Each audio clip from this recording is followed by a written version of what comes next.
Bismillahirrahmanirrahim. Assalamualaikum warahmatullahi wabarakatuh. Bersua dalam berita perdana malam ini, saya Syafal Bakrin Haji Suhaili.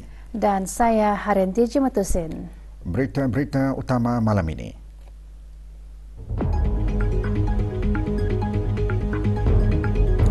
Timbalan Sultan berangkat menziarahi jenazah Allahyarham mantan Menteri Agama.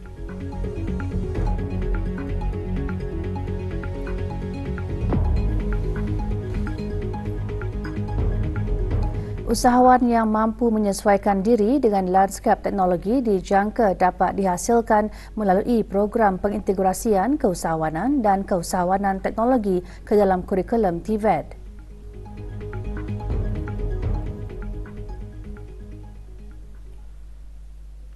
Dulan Teraman Mulia Paduka Seri Pengaraan Muda Mahkota Pengaraan Muda Haji Al-Muhtadi Billah Ibni Kebawah Duli-Yang Maha Mulia Paduka Seri Baginda Sultan Haji Hassan Al-Bolkiah Muizzadin Wad Daulah Timbalan Sultan pagi tadi berangkat menziarahi jenazah Allahyarham Pihin Jawatan Luar Pekerman Raja Datuk Seri Utama Dr. Ustaz Haji Awang Muhammad Zain bin Haji Serudin mantan Menteri Hal Ehwal Agama di Kampung Lambang.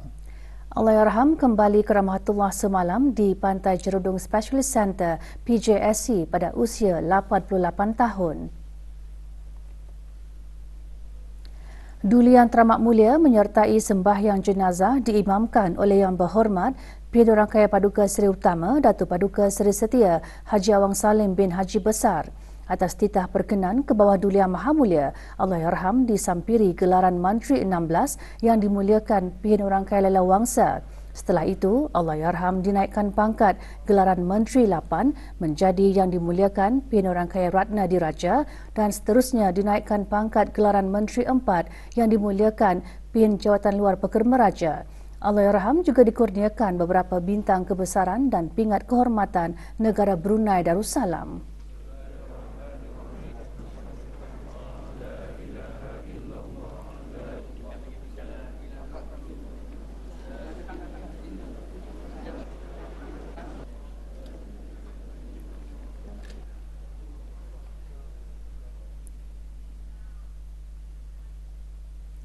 Kementerian Sumber-Sumber Utama dan Pelancongan dan jabatan-jabatan di bawahnya mengadakan Majlis Penyampaian Pengurniaan Pingat Kerja Lama PKL sempena ulang tahun Hari Keputeraan ke bawah Duli Yang Maha Mulia Paduka Seri Baginda Sultan dan Yang di-Pertuan Negara Brunei Darussalam ke-78 bagi tahun 2024. Majlis berlangsung pagi tadi di Kementerian Sumber-Sumber Utama dan Pelancongan.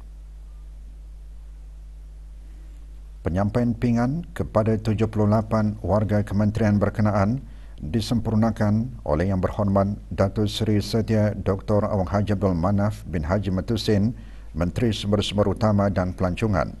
Pengurnian pingan adalah sebagai pengiktirafan dan penghargaan atas jasa dan sumbangan yang diberikan sepanjang perkhidmatan dan penyuntik semangat untuk meningkatkan lagi prestasi kerja.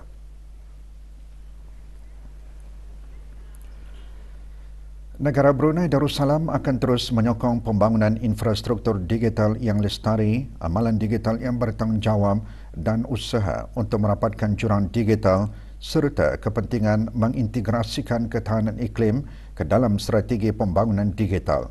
Menteri Pengangkutan dan Infokomunikasi berucap demikian semasa mesyuarat Menteri Asia Pasifik Telecommunity APT yang diadakan baru-baru ini di Tokyo, Jepun.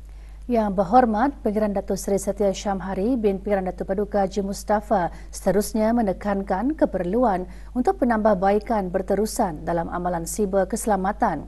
Mengiktiraf ini, Yang Berhormat menyeru untuk kerjasama antarabangsa dan serantau yang lebih besar dalam bidang berkenaan.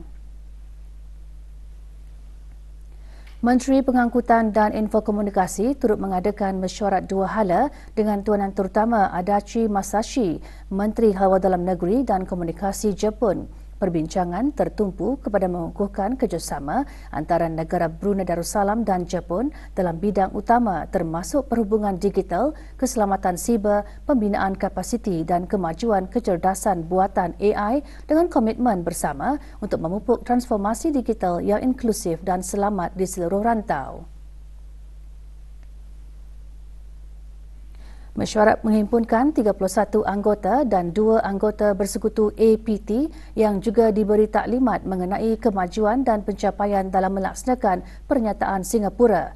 Mesyuarat Menteri APT diakhiri dengan penerimaan pernyataan Tokyo yang menetapkan arah untuk mengukuhkan kerjasama digital serantau dalam 5 tahun akan datang.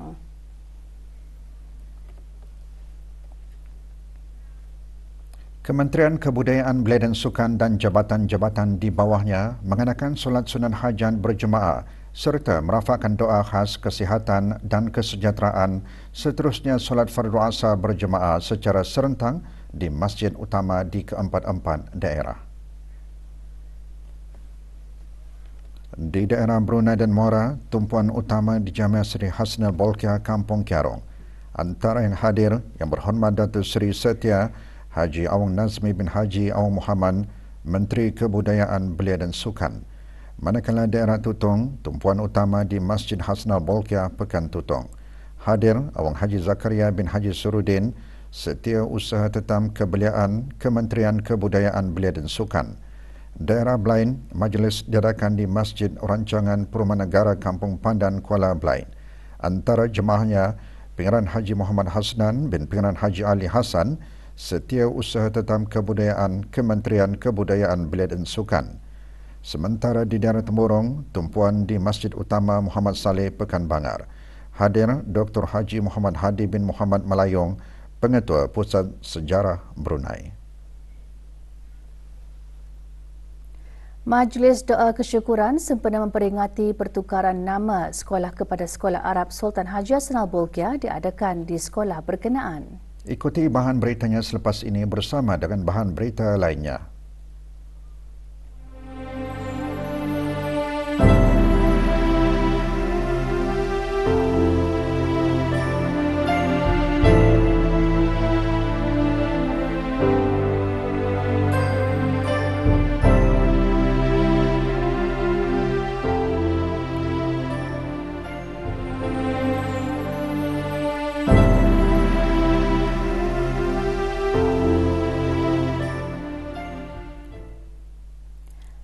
Ratus orang peserta dari seluruh dunia termasuk menteri-menteri agama dan pembesar-pembesar agama dari 59 buah negara menghadiri simposium haji perdana kali ke-49 diadakan di Jeddah, Arab Saudi. Tema simposium tahun ini, kemampuan dalam pelaksanaan ibadat haji dan pembangunan kontemporari. Hadir Pengeran Datuk Seri Paduka Haji Muhammad Tashim bin Peran Haji Hassan, Timbalan Menteri Hawa Ugama. Juga diadakan mesyuarat khas antara Menteri Haji dan Umrah Kerajaan Arab Saudi dan perwakilan negara-negara. Simposium juga merangkumi 2 bengkel yang memberi tumpuan kepada perkhidmatan kesihatan dan media. Turut hadir Tuanan Terutama Awang Haji Harun bin Haji Junid, Duta Besar Istimewa dan Mutlak Negara Brunei Darussalam ke Arab Saudi di Riyadh. Simposium adalah acara tahunan yang dianjurkan oleh Kementerian Haji dan Umrah Arab Saudi pada setiap menjelang musim haji. Seorang guru tempatan dari Pusat Tingkatan 6 Sengkurung adalah antara guru cemerlang di 14 negara di seluruh Asia menerima anugerah Puteri Mahacakri PMCA 2025. Majlis penerimaan anugerah kali ke-6 akan diadakan di Bangkok pada 15 Oktober 2025.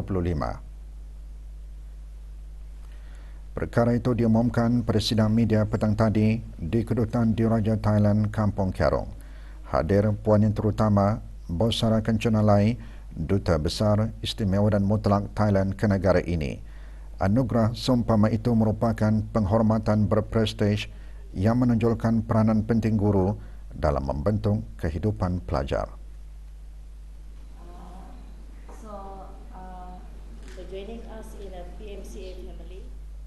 bersemangat untuk lebih memantapkan diri sendiri lagi, so that I can nurture the future ready learners to equip with the 21st century skills.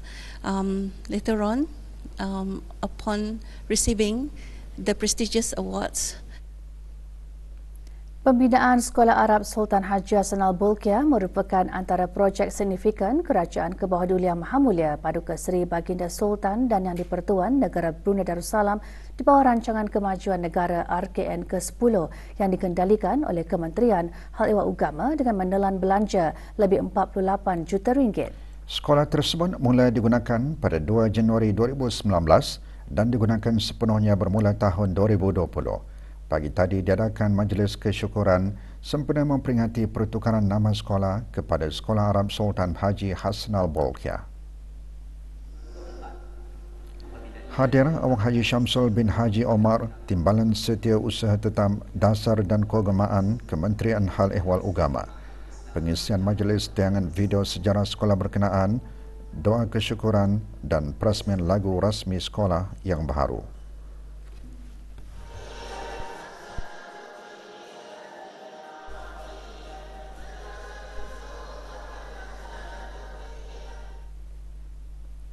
Program-program pengintegrasian keusahawanan dan keusahawanan teknologi ke dalam kurikulum TVET diungkayahkan bagi menangani keperluan yang semakin meningkat bagi sistem TVET untuk menghasilkan bukan sahaja pekerja berkemahiran tetapi juga usahawan yang mampu menyesuaikan diri dengan lanskap teknologi yang berkembang pesat. Program latihan perintis itu merupakan komitmen Simeo Voktek untuk memajukan kecemerlangan pendidikan vokasional di seluruh rantau Asia Pasifik melalui kerjasama antarabangsa dan pembinaan kapasiti. Pagi tadi, Simeo Voktek dan Colombo Plant Staff College melancarkan program berkenaan. Perasmiannya disempurnakan oleh Awang Haji Norjimi Jenek, pengarah pusat Simeo Voktek. Inisiatif itu menghimpunkan 31 pegawai kanan dari 11 negara anggota SIMEO di samping penyertaan dari Bangladesh, Bhutan, Fiji, India, Maldives, Mongolia, Nepal, Pakistan dan Sri Lanka. Latihan diisi dengan bengkel dalam talian selama 3 hari dan sesi latihan secara bersemuka selama 5 hari.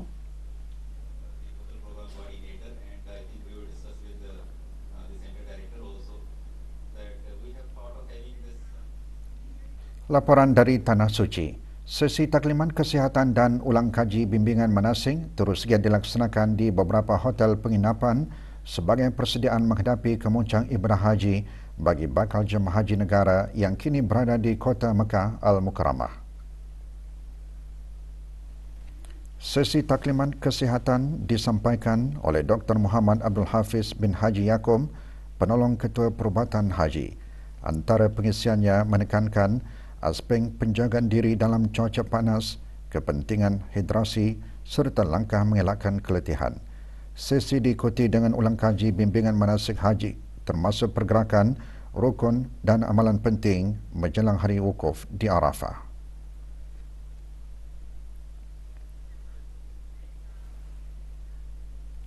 Persiapan akhir kini giat dijalankan di Arafah dan Mina menjelang kemuncak ibadah haji. Apabila pegawai-pegawai pejabat urusan jemaah haji negara Brunei Darussalam melakukan tinjauan di kedua-dua lokasi berkenaan.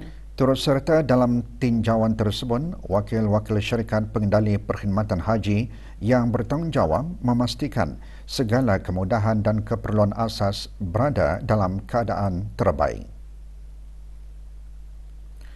Walaupun susun atur di Arafah dan Mina adalah hampir serupa, jemaah dijangka berada lebih lama di Mina bagi melaksanakan ibadah melontar di 3 jamrah sepanjang hari-hari tasyrik. Kesemua bakal jemaah negara dijadualkan tiba di Arafah pada 4 Jun, sehari sebelum berlangsungnya wukuf yang merupakan kemuncak ibadah haji.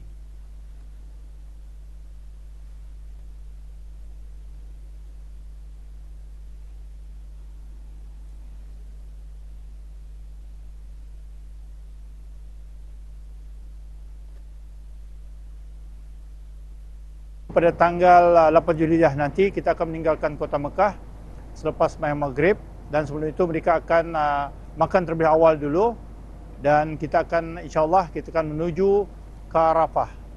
Cabaran utama adalah keadaan panas. Spiritually kita telah pun mendidik mengkongsi pengalaman kita yang lepas bahawa setiap jemaah adalah bersabar menghadapi apa juga rintangan yang hadapi. Pusat Pengajian dan Penyebaran Al-Quran Mabim Kementerian Halwa Ugama selaku urus setia Lembaga Tasmi Menghafaz Al-Quran Negara Brunei Darussalam akan mengadakan ujian Tasmi Menghafaz Al-Quran Negara Brunei Darussalam kali kedua tahun 2025 bermula penghujung Julai. Ia dibukakan kepada warga negara dan penduduk tetap bermula hari ini. Permohonan dan penghantaran borang boleh dihadapkan secara dalam talian melalui pautan media sosial urus setia. Tarikh tutup permohonan dan penghantaran borang pada hari Khamis 12 Jun. Maklumat lanjut hubungi talian 223 7512. Keputusan pengambilan melalui HIKAS bagi kemasukan bulan Ogos 2025 bagi sesi akademik 2025-2026 bagi institusi pengajian tinggi awam IPTA iaitu Universiti Brunei Darussalam, Universiti Islam Sultan Sharif Ali, Universiti Teknologi Brunei dan Politeknik Brunei akan dikeluarkan esok 3 Jun pukul 9 pagi.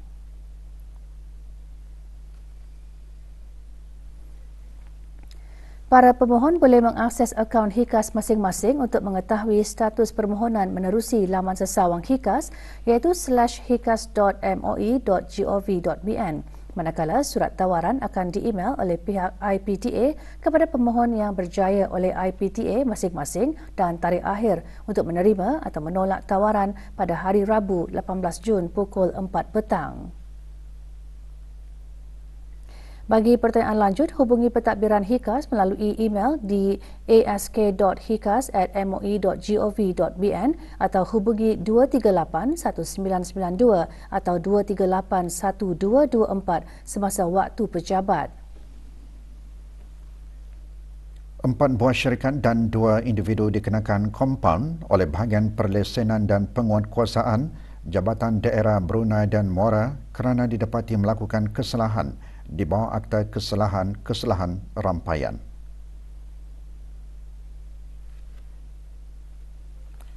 Kesalahan itu didapati semasa operasi bersih bersepadu ke atas rumah sewa di Kampung Madang Berakas. Isfahani Sendirian Berhan, Feni Sendirian Berhan, Abu Talha Sendirian Berhan dan Feting Sendirian Berhan masing-masing di kompaun RM1,000. Sementara itu, 2 pekerja asing warga negara Bangladesh, Miza Nur, dikenakan kompaun RM100 dan Muhammad Ishaq Mia di kompaun RM300. Syarikat dan individu tersebut diarahkan untuk membersihkan kawasan dan dikendaki menjelaskan denda kompaun dalam masa 7 hari. Jika gagal, kes akan dibawa ke mahkamah.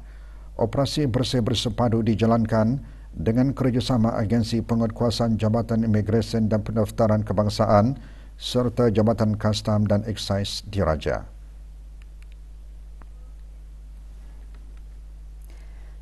Kerja pemasangan kabel di Jambatan Sultan Haji Omar Ali Saifuddin hala tempurung masih giat dijalankan. Kerja tersebut dilanjutkan sehingga 11 Jun ini. Kejohanan bola keranjang jemputan Piala Borneo. Pasukan Brunei mendominasi kategori veteran selepas mengekalkan rekod tanpa kalah sepanjang kejohanan.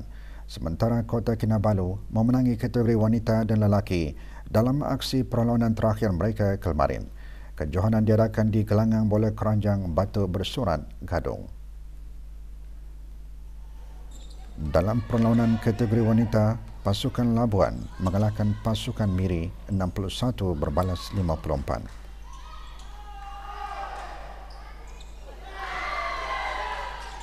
Sementara itu, pasukan Brunei terpaksa akur dengan kekalahan kepada Kota Kinabalu 110-39.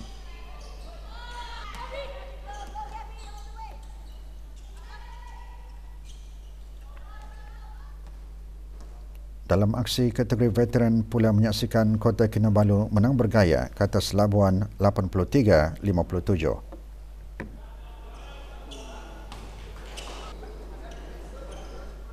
Dalam perlawanan lain, kategori veteran menyaksikan pasukan melakar kemenangan ke atas Miri 59-49.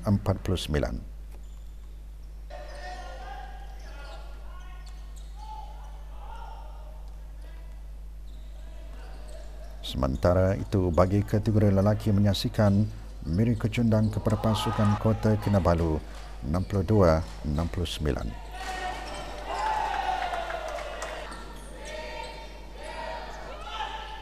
Satu lagi perlawanan kategori lelaki menyaksikan pasukan Brunei menang ke atas Labuan 65-60.